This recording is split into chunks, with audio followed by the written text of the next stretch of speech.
तो नमस्कार, आदाब, सत श्री अकाल दोस्तों। मैं रजनी स्वागत करती हूँ आपका हमारे चैनल राजस्थान ज्ञान में। तो आज है दोस्तों 6 मार्च और 6 मार्च के करंट अफेयर्स लेके मैं आपके सामने उपस्थित हूँ। तो बिना देरी के शुरू करते हैं आज के करंट अफेयर्स। तो हाल ही में किस राज्य सरकार ने सुप्रीम कोर्ट से अरावली हिल्स में पुनः खनन करने की अनुमति मांगी है? तो दोस्तों कौन सी राज्य सरकार है जिसने अरावली हिल में मतलब अरावली रेंज में माइनिंग करने की परमिशन सुप्रीम कोर्ट से मांगी है? तो वह राज्य है दोस्तों हरियाणा। 2002 में यहाँ पे खनन बैन कर दी गई थी सुप्रीम कोर्ट के द्वारा। जैसा कि सुप्रीम कोर्ट के बयान हम कई बार पढ़ते हैं कि अरावली ख़त्म हो रही है, इसकी वजह से पर्यावरण को बहुत ज़्यादा नुकसान पहुँच रहा है। तो इसलिए सरकार क्या होती है कि माइनिंग पे बैन लगा देती है अरावली में, ताकि अरावली को बचाया जा सके। तो अभी हरियाणा सरकार कह रही है कि हमारी इकोनॉमी बहुत गड़बड़ा रही है लॉकडाउन की वजह से, तो हमारे पास रेवेन्यू सोर्स बहुत कम हो गए हैं, तो हमें परमिशन दीजिए कि हम अरावली में माइनिंग कर सके, ताकि थोड़ा बहुत रेवेन्यू हम उसके थ्रू, माइनिंग के थ्रू भी जनरेट कर सके। तो इसके लिए इसने मतलब हरियाणा सरकार ने परमिशन मांगी है सुप्रीम कोर्ट से। और बात करते हैं अरावली की, तो अरावली गुजरात से शुरू होकर दोस्तों दिल्ली में रायसीना पहाड़ियों तक फैला हुआ है। गुजरात के बाद में राजस्थान, और राजस्थान में हरियाणा और दिल्ली तक, ऐसे चार राज्यों में यह फैला हुआ है। ठीक है, तो अगला क्वेश्चन है एक्स डेजर्ट फ्लैग किस देश का सैन्य अभ्यास है? नाम है एक्स डेजर्ट फ्लैग। तो यह दोस्तों संयुक्त अरब अमीरात का सैन्य अभियान है। यह वही संयुक्त अरब अमीरात है जिसे हम यूएई भी बोलते हैं, जिसने अभी थोड़े दिन पहले मिशन होप प्रोब भेजा था। अब होप प्रोब के नाम से आपको क्या याद आ रहा है, कमेंट बॉक्स में कमेंट करके बताइए। मिशन होप प्रोब अभी यूएई ने भेजा था थोड़े दिन पहले, वही संयुक्त अरब अमीरात है। तो आजकल खासा चर्चा में रहता है।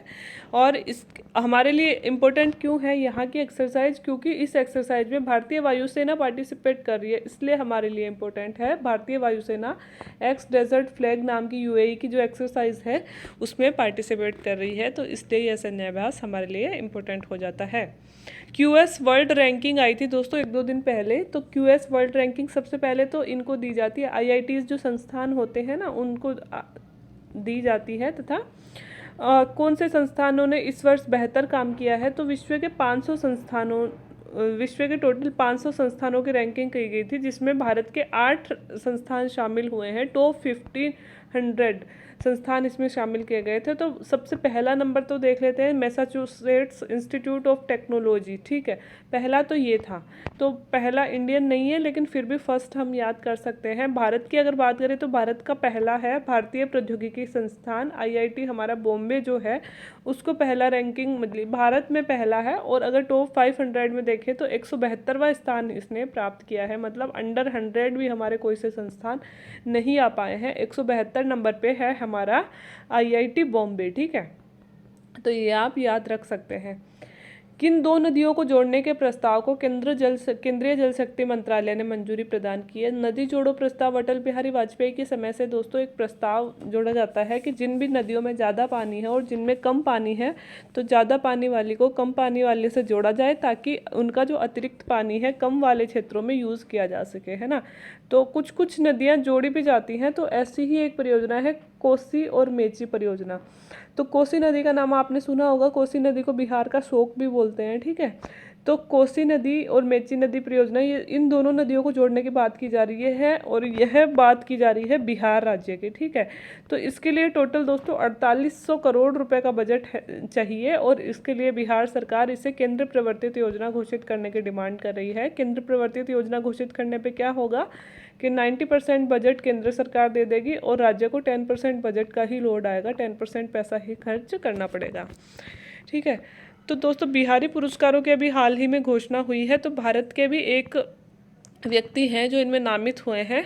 तो जब पूरे आ जाएंगे तब हम पूरे बिहारी पुरस्कार पढ़ेंगे, लेकिन अभी भारत का नहीं, सॉरी, राजस्थान का नामित हुआ है। तो राजस्थान के कौन से? सबसे पहले तो ये 30वें बिहारी पुरस्कार हैं, ये देख लेना है, और के फाउंडेशन के द्वारा ये दिए जाते हैं। दूसरी इंपॉर्टेंट बात यह है, अब राजस्थान के जो मोहन कृष्ण बोहरा हैं, उनकी कृति है तस्लीमा संघर्ष व साहित्य। ठीक है, तस्लीमा संघर्ष और साहित्य को बिहारी पुरस्कार के लिए चुना गया है, और इनको इस एवज में एक प्रशस्ति पत्र, प्रतीक चिन्ह और 2.5 लाख रुपए नगद दिए जाएंगे। तो अभी हम राजस्थान का ही देख रहे हैं, बाकी जब पूरे घोषित हो जाएंगे तब हम एक बार डिटेल में अध्ययन कर लेंगे और ज़्यादा। तो राजस्थान के लेखक को मिला है, मतलब मिलने वाला है, इनके नामित हुए हैं ये, तो हमारे लिए बहुत इम्पोर्टेंट हो जाता है। राजस्थान के लेखक है मोहन कृष्ण बोहरा, और कृति का नाम है तस्लीमा संघर्ष व साहित्य।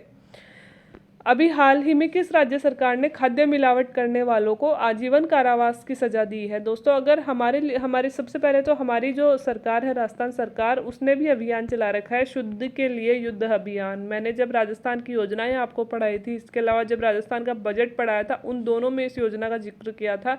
राजस्थान सरकार बहुत जोरों शोरों से यह योजना चला रही है। पहले सिर्फ यह त्योहारी सीजन में ही यह योजना चलाई जाती थी, लेकिन अब सरकार इसे पूरे वर्ष चलाई जा रही है, ताकि हमें मिलावटी फूड ना मिले, शुद्ध जो मिठाइयाँ वगैरह हम खरीदते हैं मार्केट से, वो शुद्ध मिल सके, है ना।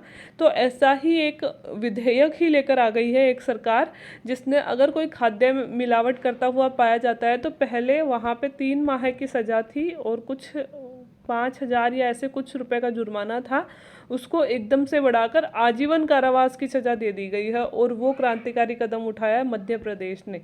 तो मध्य प्रदेश राज्य ऐसा राज्य बन गया है जिसने मिलावट करने वाले को आजीवन कारावास की सजा सुना दी है। तो राष्ट्रीय सुरक्षा दिवस दोस्तों मैंने आपको पढ़ा दिया था, नेशनल सिक्योरिटी डे 4 मार्च को मनाया जाता है। एक फूड वेस्ट इंडेक्स आया है दोस्तों, तो बहुत ज़्यादा इम्पोर्टेंट तो नहीं है, लेकिन हमारी थोड़ी सी जागरूकता के लिए इम्पोर्टेंट हो जाता है। सबसे पहले तो UNEP द्वारा जारी किया जाता है, ठीक है, यूनाइटेड नेशन एनवायरनमेंट प्रोग्राम, है ना, संयुक्त राष्ट्र पर्यावरण कार्यक्रम के द्वारा जारी किया जाता है। तो इसमें 2-3 मोटे मोटे डेटा मुझे थोड़े से ऐसे लगे, जो कि भारत में हाउस होल्ड फूड वेस्ट, मतलब जो हम घरेलू व्यक्ति हैं, घरेलू लोग हैं, वो कितना फूड वेस्ट करते हैं। तो हमारे यहाँ पे भारत में प्रति व्यक्ति 50 किलोग्राम फूड प्रति व्यक्ति प्रति वर्ष, एक वर्ष में एक आदमी 50 kg फूड खराब कर रहा है। 50 kg, समझ रहे हो कितना ज़्यादा फूड हो गया 50 kg। अगर बात करते हैं अमेरिका की, तो अमेरिका 59 kg फूड खराब कर रहा है एक साल में एक व्यक्ति। और बात करते हैं चाइना की, तो वहाँ स्थिति और भी खतरनाक है, 64 kg फूड एक व्यक्ति एक वर्ष में खराब कर रहा है। तो ये क्वेश्चन शायद एग्ज़ाम में तो ना है, लेकिन हमें सोचने को मजबूर करता है कि एक तरफ वो लोग हैं जिन्हें खाने के लिए उनके पास कुछ नहीं है और वो भूखे सो रहे हैं, और कई बार फ़ोटो हम पेपर में, न्यूज़ चैनल पे ऐसे देखते हैं जिनकी भूखमरी के कारण उनकी ऐसी हालत हो गई है कि हमसे देखा नहीं जाता। और एक तरफ ऐसे लोग हैं, इनमें से कुछ हम भी हो सकते हैं, जो थोड़ा बहुत फूड ख़राब करते हैं। तो सोचने पे मजबूर करती है ये बात कि फ़ूड ख़राब नहीं करना चाहिए, जितनी हमें ज़रूरत हो उतना ही खाया जाए। बाकी क्योंकि हमें हमेशा ये सोच के रखना चाहिए कि अगर हम थोड़ा सा खाना बचा सकते हैं तो शायद वो किसी नीडेड व्यक्ति के काम आ सके, कोई व्यक्ति भूखा ना सोए। तो इसलिए ये क्वेश्चन था। एक दोस्तों, आज़ादी का अमृत महोत्सव ये सरकार ने मनाने की घोषणा करी है। क्यों करी है? क्योंकि हमारी आज़ादी के 75 वर्ष पूरे हो रहे हैं 2022 में, ठीक है। तो यहाँ से शुरू हो जाएगा, अमृत महोत्सव मनाएंगे हम 75वां वर्ष 2022, मतलब पूरा अमृत महोत्सव के रूप में हम मनाएंगे। तो सरकार ने अभी उसी के एक कदम के रूप में घोषणा करी है कि 12 मार्च को प्रधानमंत्री दांडी मार्च शुरू कर सकते हैं।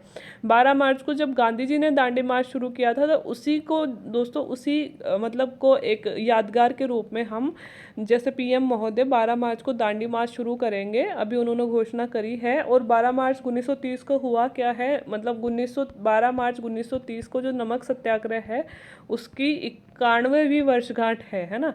तो उस दिन हम क्या करेंगे, दांडी मार्च किया जाएगा हमारे देश में पुनः।